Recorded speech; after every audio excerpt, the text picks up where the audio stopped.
Good morning, good morning. So ngayon magluluto tayo ngayon ng ginataang papaya. So yun, nakapag-boil na tayo ng first yung second gata. Baga, so may luya, may bawang, sibuyas, and then sili. So antayin natin pakuluin. Andito na yung ating papaya. At the same time, meron tayong malunggay. Yan, napakasustansya po niyan. And then, andito yung ating kakanggata. So, bali guys, wala ako ditong ilalagay na sahog o kung ano man. Kasi nga po, in-separate natin yung ating isasahog dyan. Kasi madudurog din lang naman eh. So, ngayon, ginawa ko na lang. So, bali, ang ginawa ko na lang, yan, pinaprito ko na lang yung ating bangus. Yan, yun yung ating bangus. Tapos, meron tayo ditong meron ako ditong paksiw kasi ayoko yung ulo ng ng bangus is yan yung paksiw natin guys. Yan yung isda na gustong-gusto ko sa probinsya. Yan. So, pinaano ko yan yung patuyo lang yan na paksiw. Yan.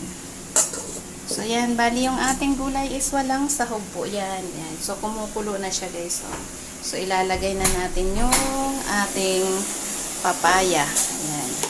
So, yun na yan guys, kumukulo na. So, ang technique po kasi dito guys sa ating paggagata is hindi natin takpan yung ating kaldero gawa na para hindi bumuo-buo or lumabnaw ang sabaw. So, ilalagay na natin dahan-dahan. Yan. Si papaya. Medyo malaki-laki lang kasi ang pagkahiwa ng papaya natin pero inano natin to sa tawag dito sa asin. Yung nilamas muna natin siya sa asin para kumbaga medyo lumambot-lambot ng konti. Yung malinis po yung guys ang aking kamay. Yun. Para lumambot-lambot ng konti. Nakikita nyo po nabibend siya. Yan, nilalamas ko yan siya sa asin. Okay. Konting halo. Yan.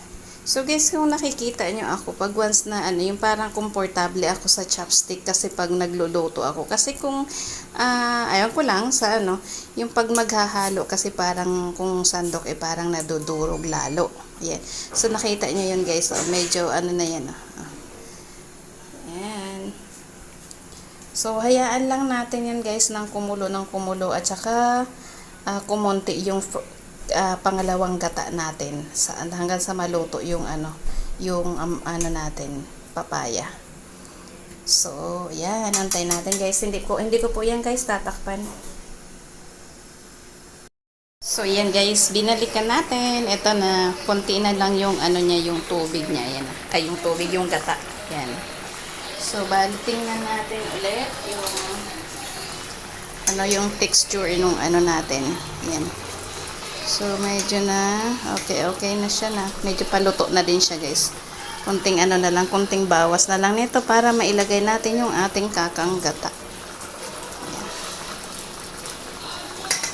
So, guys, ito, yung aking nilagay dito is yung aking pang palasa is hindi ko siya nilagyan ng asin kung hindi bagoong po. Yung kung sa Bisaya is yung sanaw ng bagoong.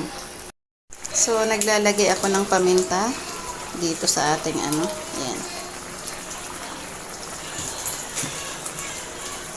Kunting halo.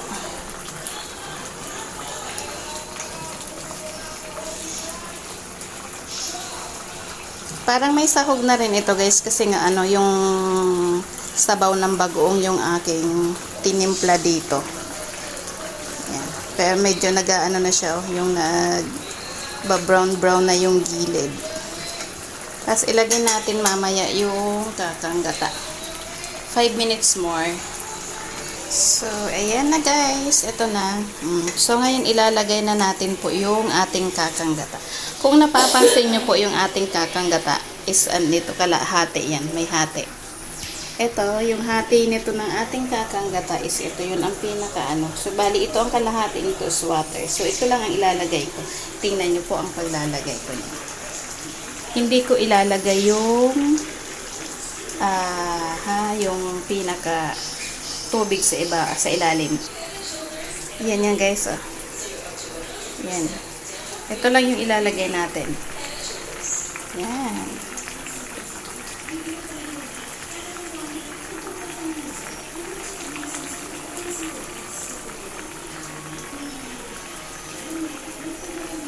gatang-gata. Yan siya.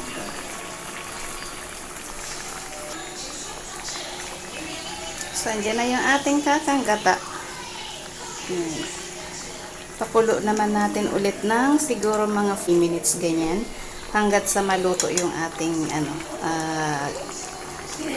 yung kakanggata na ilagay. Tapos ilalagay na natin yung ating malunggay bago yung pahango na tayo. Ayan.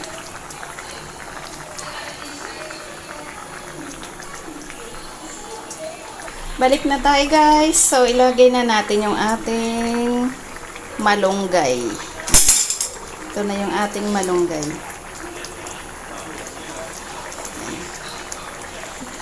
Yun.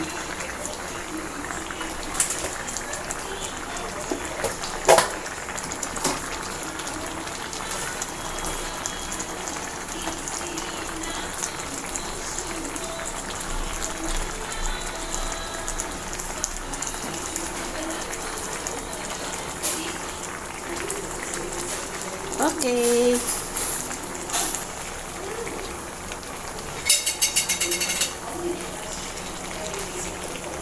Ayan na. Tapos na yung ating papaya na may gata. Ginataang papaya. Ayan.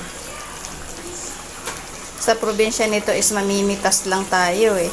Pero dito halos lahat bili guys. Kaya masarap balik-balikan ang buhay probinsya. So, ayan na. Gatang-gata na siya. So, takpan natin ng konti kasi nga para kumbaga maluto ng husto yung ating yung ating malunggay. And then, ready to serve na siya. Ready to serve na siya, guys.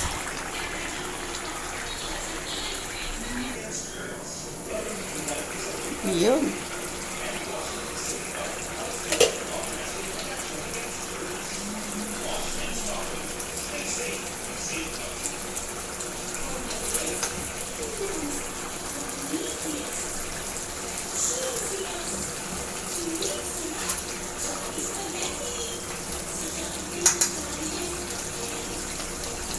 Parang naggata na rin tayo ng malunggay. Okay, guys. Let's eat.